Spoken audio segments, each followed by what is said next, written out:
로마서 10장 14절로 21절까지입니다. 저와 여러분이 한 절씩 교독하죠. 그런즉 저희가 믿지 아니하는 자를 어찌 부르리요? 듣지도 못한 일을 어찌 믿으리요? 전파하는 자가 없이 어찌 들으리요? 보내심을 받지 아니하였으면 어찌 전파하리요? 기록된 바 아름답도다 좋은 소식을 전하는 자들의 발이여 함과 같으니라. 그러나 저희가 다 복음을 순종치 아니하여도다. 이사야가 가로되 주여 우리의 전한 바를 누가 믿었나이까 하였으니 그러므로 믿음은 들음에서 나며 들음은 그리스도의 말씀으로 말미암았느니라. 그러나 내가 말하노니 저희가 듣지 아니하였느뇨? 그렇지 아니하다. 그 소리가 온 땅에 퍼졌고 그 말씀이 땅끝까지 이르렀도다 하였느니라. 그러나 내가 말하노니 이스라엘이 알지 못하느뇨? 먼저 모세가 이르되 내가 백성 아닌 자로 너희를 시기나게 하며 미련한 백성으로서 너희를 노엽게 하리라 하였고, 또한 이사야가 매우 담대하여 이르되 내가 구하지 아니하는 자들에게 찾은 바 되고 내게 문의하지 아니하는 자들에게 나타났노라 하였고, 이스라엘을 대하여 가라사대 순종치 아니하고 거스려 말하는 백성에게 내가 종일 내 손을 벌렸노라 하셨느니라. 아멘. 오늘 저는 로마서 10장 14절로 21절을 본문으로 손을 벌리시는 하나님이란 제목으로 말씀을 전하고자 합니다. 어떤 분이 저한테 그러시더라고요. 목사님, 그동안 로마서를 수도 없이 읽었는데 사실은 읽어도 이게 무슨 의미인지 이게 확 다가오지 않아서 늘 읽을 때마다 답답합니다 라는 말씀을 하시더라고요. 그래서 이 제자훈련, 말씀 훈련 중에서 그 부분에 대하여 로마서의 어떤 한 부분에 대해서 말씀을 드리고 풀어드렸더니 이분의 눈이 활짝 열리면서 이런 뜻이 있는 줄 몰랐다고, 이렇게 하니까 말씀의 은혜가 그대로 들어오는 것을 느낍니다. 참 그래서 기뻤습니다. 로마서, 오늘 우리가 이 새벽에 거의 한 달 이상을 로마서를 가지고 계속 묵상하고 있는데, 여러분들 로마서 9장, 로마서 1장부터 8장은 바로 오직 믿음으로 말미암아 의롭다함을 받고 구원을 받는 이신칭의 교리를 사도 바울이 쭉 설명하고 있습니다. 자, 그랬을 때 갑작스럽게 어떤 한 질문이 나오냐면, 그러면 유대인들은 어떻게 될까요? 라는 것이었습니다. 왜냐하면 유대인들은 예수님을 십자가에 못 박고 예수님의 메시아 되심을 철두철미하게 거부했던 그러한 민족이거든요. 더군다나 예수님을 십자가에 못 박으라고 그렇게 강하게 독촉을 하면서 로마 총독 빌라도가 나는 이 사람의 죽음에 대해서 아무 죄가 없도다 하면서 물을 가지고 와서 손을 씻는 퍼포먼스를 행할 때에 유대인들의 지도자가 뭐라고 이야기합니까? 당신에게는 아무 상관이 없습니다. 이 모든 죄는, 책임은 저와 우리와 우리의 후손들이 질 것입니다. 그렇기 때문에 유대인들은 절대로 이 믿음으로 거저주시는 이 놀라운 구원의 은혜를 그 누구도 받을 수 없다라는 그러한 적대감이 바로 1세기 때부터 팽배했습니다. 이 부분에 대하여 사도 바울이 로마서 9장부터 11장에 바로 유대인의 구원의 문제를 다룹니다. 유대인들이 구원받는데 심각한 걸림돌이 있는데, 그것은 그들의 칭의관, 의롭다함을 받는 것, 이 부분에 대한 것이었습니다. 유대인들은 철두철미하게 율법으로 말미암는 의를 추구했습니다. 다시 말해서 율법에 나오는 말씀을 다 지키고 그것을 행할 수 있고, 또 그렇게 행하면 하나님 앞에 바로 의롭다함을 받는다, 그리고 영생을 받는다 라는 생각을 가지고 있었습니다. 그래서 철두철미하게 율법을 지키려는데 목숨을 걸었습니다. 그래서 나온 무리들이 바로 바리새인들입니다. 이것을 잘 보여주는 대표 사례가 무엇입니까? 마태복음 19장에 보면 어느 날 부자 청년이 예수님께 찾아와서 뭐라고 질문합니까? 선생님이요, 내가 무엇을 하여야 영생을 얻겠습니까? 내가 무엇을 하여야? 이 질문 속에 이 사람의 구원관과 인생관이 담겨 있습니다. 내가 선행을 해야만 선행을 통하여 하나님 앞에 의롭다함을 받을 수 있다. 그런데 예수님 대답이 무엇이죠? 하나님 한 분 외에는 선한 분이 없다 라고 말씀합니다.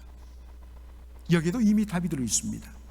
오직 하나님만 선하시다는 것, 그 절대적인 선, 하나님의 선 앞에 그 누구도 나의 선으로 내가 이런 착한 일을 했으므로 하나님에게로 제가 들어가고 하나님께서 온전히 받아줄 만한 인생이 없다는 것입니다. 왜 하나님께서 율법을 주셨는가? 율법을 주신 첫 번째 목적은 죄를 깨닫게 하는 것입니다. 그리고 입을 막고 하나님의 심판에 누구도 저는 죄인입니다, 마땅히 죽어야 합니다 라고 손을 들 수밖에 없게 만드는 것이 율법이라 했습니다. 율법의 의로는 하나님 앞에 의롭다함을 받을 인생이 하나도 없다는 것입니다. 그런데 이러한 율법의 기능 중에는 또 하나의 숨겨진 기능이 있는데, 그것은 바로 우리 죄인들이 진실로 율법의 거울 앞에서 나는 나의 의로서는 하나님 앞에 나갈 수 없다는 것을 발견하고 절망 가운데 자기의 의를 포기하고 오직 하나님께서 예수 그리스도를 통하여서 우리에게 베풀어 주신 이 놀라운 은혜를 바라보도록 만드는 것, 이걸 바라보기 위해서는 뭡니까? 자기 의에 대해서 철저한 절망과 좌절을 겪어야 됩니다. 그러한 단계가 없으면 전적으로 항복하고 천부여 어지없어서 손들고 나갑니다라는 하나님의 은혜만 붙들고 예수님의 의만 의지하는 그 일은 할 수가 없습니다. 왜? 뭔가 내가 할 수 있다고 생각하거든요. 철두철미하게 자기가 누구이며 자기가 하나님 앞에 설 수 없는 전적으로 영적으로 무능력한 존재임을 알 때에 오직 전능하신 하나님만 붙들게 되어 있습니다. 우리도 마찬가지지 않습니까? 정말 내 힘으로 뭔가를 하려고 하면 할수록 안 되고 모든 것이 무너졌을 때 그때 어떡합니까? 하나님 앞에 금식하며 엎드리며 손들고 부르짖습니다. 거기서 은혜를 받는 거죠. 믿음으로 말미암아 의롭다함을 받는 것, 이것은 어떤 의미에서 대단히 수고스러운 어떠한 노력과 우리의 행위와 열심이 들어갈 필요가 없습니다. 어제 본문에도 봤지만 우리가 예수님이 우리를 구원하시도록 천상으로 우리가 올라가 예수님 제발 내려와 주세요 하고 예수님 바지끄랭이 끌고 이 땅으로 모셔올 필요 없습니다. 무덤에 잠들어 계신 예수님을 죽은 자 가운데서 다시 일으키기 위하여 우리가 무덤 속에 들어가서 예수님 제발 부활해 주세요 라고 예수님을 흔들어 깨울 필요 없습니다. 하나님이 우리를 사랑하셔서 독생자 예수 그리스도를 보내주셨습니다. 예수님은 하늘 영광 자발적으로 버리시고 사람의 몸을 입고 이 땅에 오셨습니다. 그리고 십자가에 죽기까지 복종하셨습니다. 하나님은 그 예수님을 지극히 높여 다시 부활시키셨습니다. 우리가 해야 할 일은 오직 하나, 이 예수님 믿기만 하면 되는 것입니다. 그런데 여러분, 내가 결심하고 믿었는데 분명히 내가 믿었는데 시간이 지나고 말씀의 은혜를 깨닫고 보니 내가 믿은 것이 아니라 주께서 성령을 통하여 믿게 하여 주시고 믿음 주심으로 말미암아 내가 예수님 영접하게 되었다는 것입니다. 그러므로 나의 믿음조차도 하나님의 은혜의 선물인 줄 알아 하나님 앞에 감사와 영광과 내가 무엇을 자랑할 수 있으리까? 이것이 바로 값없이 그저 믿음으로 받는 은혜의 선물인 줄로 믿습니다. 누구든지 예수님의 이름을 부르기만 하면 그가 누구든지 용서받고 구원받고 영생을 얻는다고 성경은 분명히 말하고 있습니다. 그 누구에게도 차별을 두지 아니하고 그 누구에게도 하나님께서 거절치 아니하시고 오직 회개하고 예수님을 영접하기만 하면 값없이 거저 주시는 놀라운 구원의 은혜인 것입니다.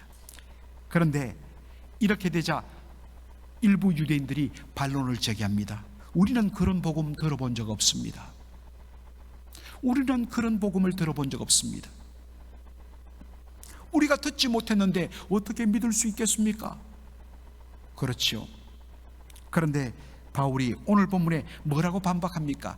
로마서 10장 15절에 보니까 이사야 52장 7절을 인용하여 이렇게 바울이 말합니다. 기록된 바 아름답도다 좋은 소식을 전하는 자들의 발이여 함과 같으니라. 이사야 52장 7절에 기록된 말씀입니다. 여기 좋은 소식, 아름다운 소식, 이것이 구약 성경을 헬라어로 기록된 70인 성경에 보면 70인역에 보면 유앙겔리온 헬라어로 번역됐기 때문에 좋은 소식, 굿뉴스, 이것이 유앙겔리온입니다. 바로 복음이란 뜻입니다. 구원의 좋은 소식, 기쁜 소식을 전하기 위하여서 바쁘게 움직이는 발걸음들, 이게 복되다는 것입니다. 이미 구약시대부터 하나님께서 주의 말씀의 종들을 통하여서 이 놀라운 복음의 아름다운 소식, 좋은 소식, 기쁜 소식을 전하기 위하여 수많은 사람들을 백성들에게 하나님 끊임없이 보냈다는 것입니다. 더군다나 이스라엘 백성들이, 유대인들이 정말 자신들은 하나님의 말씀을 가졌다고 자랑하던 창세로부터 말라기까지 기록되어 있는 구약 성경, 이 구약 성경은 바로 오실 메시아에 대한 구원의 약속으로 창세로부터 말라기까지 충만한 생명의 말씀입니다. 어떻게 할 수 있다고요? 예수님께서 이것을 분명하게 유대인들에게 설명해 주셨습니다.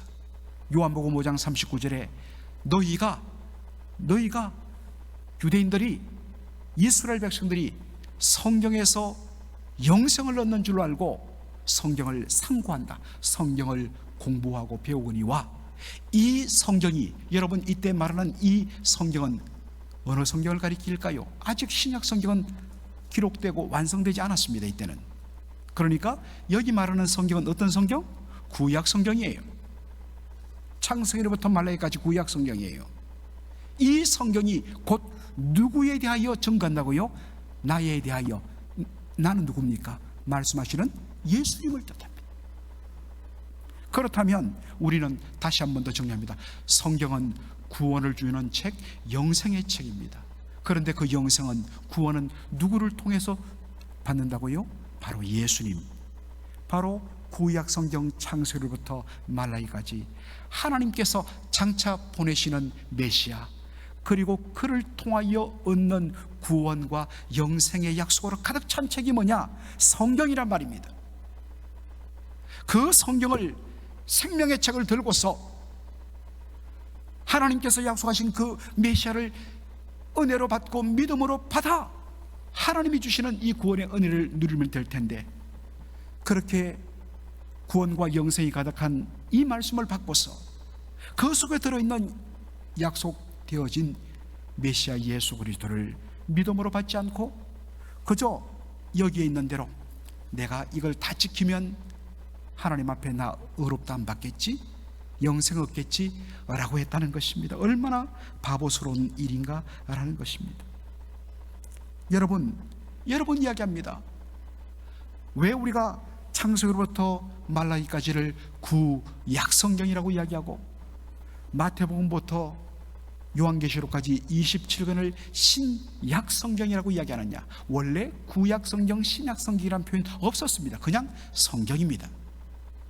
그런데 예수님을 딱 중간에 놓고 예수님을 중심으로 해서 구약은 옛 약속, 바로 장차 메시아를 보내어 그 메시아를 통하여서 내가 너희에게 값없이 구원과 영생을 주시리라는 오실 메시아에 대한 약속으로 가득 찬 책이 뭐냐? 구약 성경이에요. 그러면 신약은 뭐냐? 바로 그 약속대로 오셔서 십자가에 죽으시고 부활하시고, 그래서 온전히 구원과 영생을 이루시고, 지금은 하나님 우편 보좌에 계시면서 우리를 위하여 중보하시지만 다시 오셔서 완전한 하나님의 나라를 완성하겠다는 새로운 약속으로 가득 찬 책이 뭐냐? 신약 성경이에요. 구약과 신약 모든 성경의 중심 주제는 예수 그리스도십니다. 그러므로 바로 이것을 알고 성경을 펴기만 하면 창세로부터 요한계시록까지 예수 그리스도의 십자가의 피가 쏟아지고 부활의 생명이 충만한 것이 바로 성경 말씀입니다. 그리고 구약 성경은 거듭거듭 우리의 행위로 말미암아 우리가 자기 의를 추구함으로 말미암아 하나님 앞에 의롭다함을 받을 수 없다고 이야기합니다. 창세기 15장 6절에 이미 아브라함을 통하여 하나님 말씀하십니다. 아브라함이 여호와를 믿으니 여호와께서 이를 그의 의로 여기시고, 이미 처음부터 하나님께서는 믿음으로 말미암아 의롭다함을 받는 것을 딱 세우셨습니다.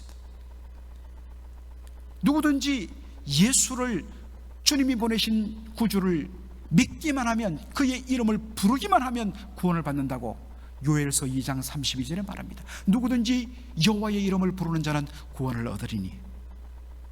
하바국 2장 4절에 보니까 그러나 의인은 믿음으로 말미암아 살리라, 오직 의인은 믿음으로 말미암아 살리라는 로마서 1장 17절의 말씀에 바로 인용이 하바국 2장 4절인 것입니다. 철두철미하게 구약 성경에도 믿음으로 말미암아 의롭다함을 받는, 은혜로 의롭다함을 받고 구원받는 이 일이 명확하게 제시되어 있다는 것입니다. 그런데 유대인들이 눈이 가려워져서 열심은 있는데 바른 진리에 대한 지식이 없어서 그들이 제대로 믿지 않았다는 것입니다.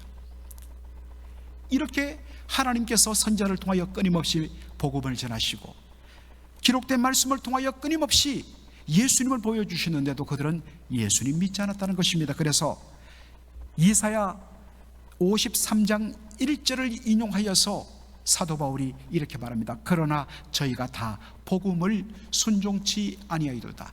이사야가 가로되 주여 우리의 전한 바를 누가 믿었나이까 하였으니, 주여 우리의 전한 바를 누가 믿었나이까. 여러분, 이사야 53장 1절이 이렇게 시작합니다. 그런데 이사야 53장이 어떤 말씀입니까? 장차 오셔서 십자가에 고난받고 우리를 위하여 그가 찔림은 우리의 허물을 인하며 그가 상함은 우리의 죄악을 인함이라. 우리는 다 양 같아서 그렇게 행하여 각기 제 길로 갔거늘 여호와께서는 우리의 무리의 죄악을 누구에게? 그에게 다 담당시키셨도다. 이 놀라운 예수님의 고난과 십자가의 죽음에 대한 약속의 말씀으로 충만한 이사야 53장 1절이 어떻게 시작하냐면 우리의 전한 바를 누가 믿었나이까. 그들은 도리어 예수님을 조롱하며 멸시하며 예수님을 십자가에 못 박았습니다. 분명 믿음은 하나님의 말씀을 들음으로 납니다. 이것 때문에 하나님께서 하신 것이 바로 복음을 들고 말씀을 전하는 수많은 하나님의 종들, 선지자들을 이스라엘 백성들에게 보내주셨습니다.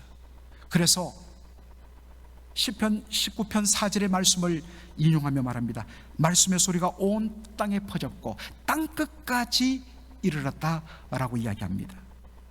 그러므로 그 누구도 우리는 듣지 못해서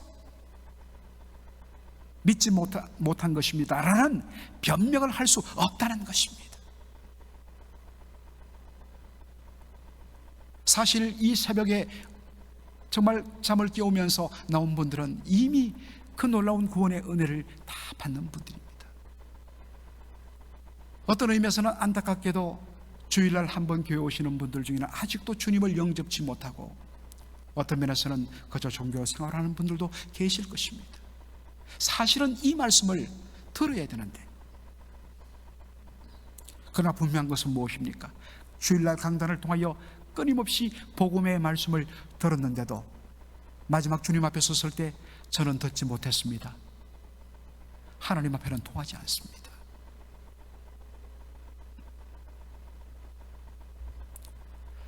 너무나도 믿지 않고 마음이 탁 강팍해진 유대인들을 위하여 하나님께서 하신 방법이 뭔가? 그것은 시기 질투였습니다. 로마서 10장 19절 보면 왜 갑자기 이 말씀하는가? 여러분 설명을 들으면 압니다. 그러나 내가 말하노니 이스라엘이 알지 못하였느뇨 먼저 모세가 이르되 내가 백성 아닌 자로 너희를 시기나게 하며 미련한 백성으로 너희를 노엽게 하리라 하였고, 모세를 통하여 주신 말씀, 바로 신명기 32장 21절에 나오는 말씀을 지금 인용합니다. 원래 하나님께서 구원은 아브라함의 혈통적 후손 택함받은 이스라엘에게만 일단은 적용되었습니다. 그런데 이들이 그 놀라운 복을 받고서도 그것을 거부하며 불순종과 패역의 길을 걷자 하나님께서 어떻게 하십니까? 바로 이방인들을 하나님께서 사랑하시고 그들에게 놀라운 축복을 주신 것입니다. 원래 유대인의 관점에서 이방인들은 절대로 구원받을 수 없는 심판받기 위하여 태어난 저주받은 백성들이었습니다.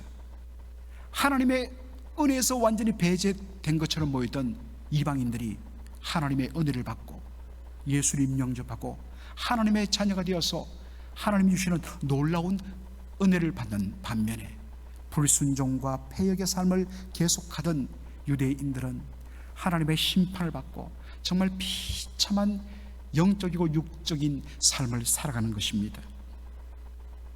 이것을 통하여 하나님께서 유대인들에게 뭘 하느냐? 시기 질투를 유발하는 것입니다.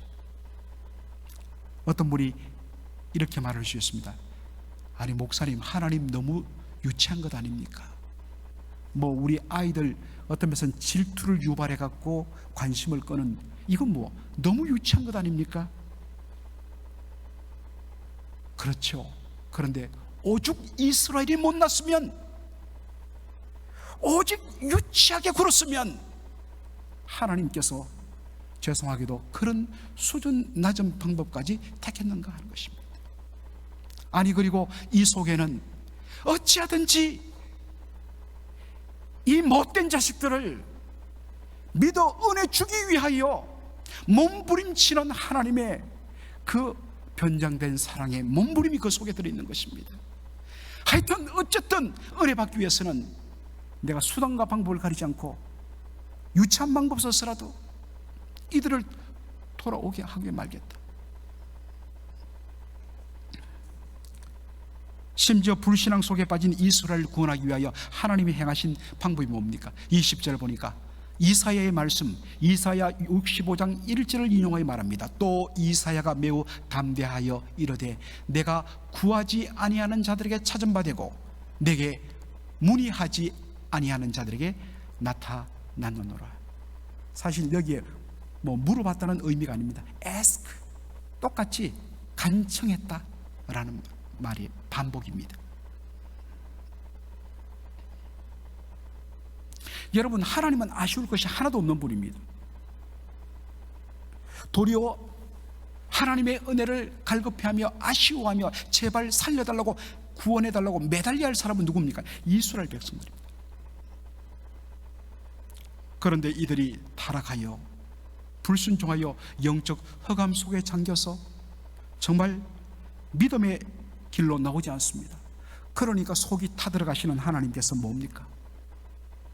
먼저 찾아가시고 그가 구하지 않은데도 하나님께서 나타나십니다.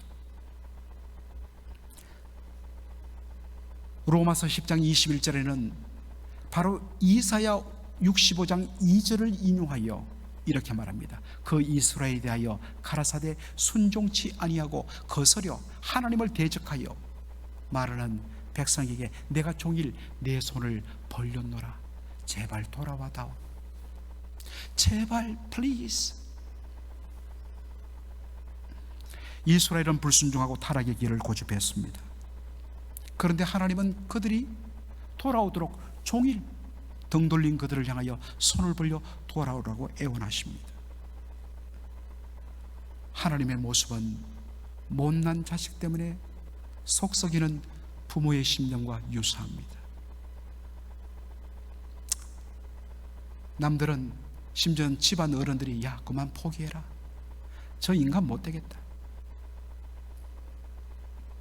그러나 속상하지만 밉지만 내 자식은 포기 못하는 거예요.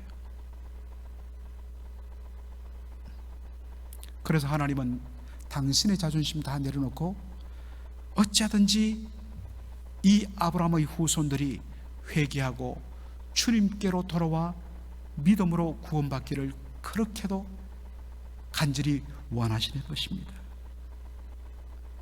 바울이 왜 이야기하느냐? 이렇게 하나님께서 시기와 질투라는 유치한 방법도 쓰시고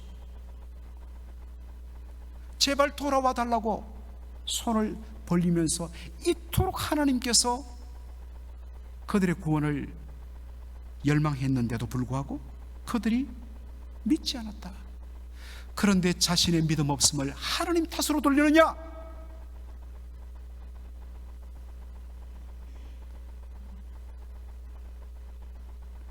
사랑하는 성도 여러분, 지금 이스라엘의 불순종과 이 불신앙의 모습이 여러분 자신 속에 들어있는 모습은 아닌지,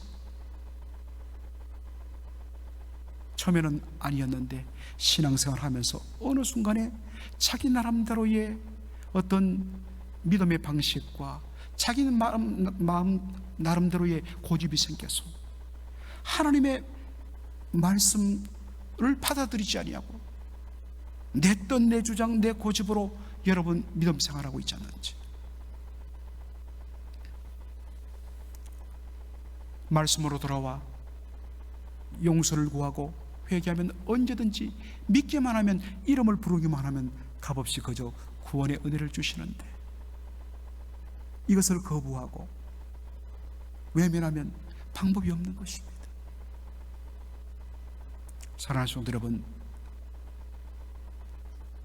우리가 이스라엘 백성처럼 완전히 그렇게 주님을 거부하지 않는다 할지라도, 분명 우리의 마음속에 주님을 모셨다 할지라도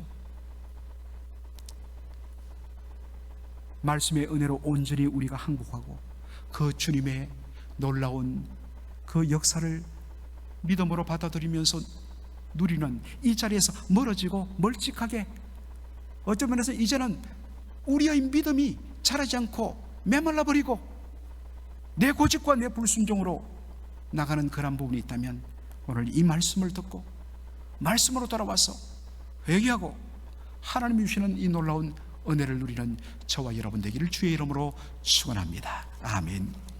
살아계신 우리 아버지 하나님,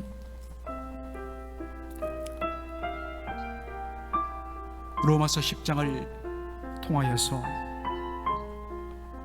예수님을 거부하고 값없이 거저 주시는 이 놀라운 구원의 은혜를 외면한 채 자기 생각대로, 자기가 생각한 대로, 자기의 고집대로, 자기의 관습대로 행위로 말미암아 하나님 앞에 의롭다함을 받을 수 있다면서 하나님께서 마련해 주신 놀라운 구원의 방법과 길을 예수님을 끝까지 외면하며 거절하며, 그리고서는 자신의 믿음 없음을, 나에게 말씀을 전해주는 사람이 없어서 내가 믿지 못했다고 라는 변명으로 일관하는 그러한 모습에 대하여서 바울이 안타까이 지적하며 다시 한 번 더 말씀의 은혜 가운데 돌아오기를 정말 열망하는 그 절절한 전도자의 심정을 오늘 저희들이 말씀을 통하여서 보았습니다. 아버지 하나님,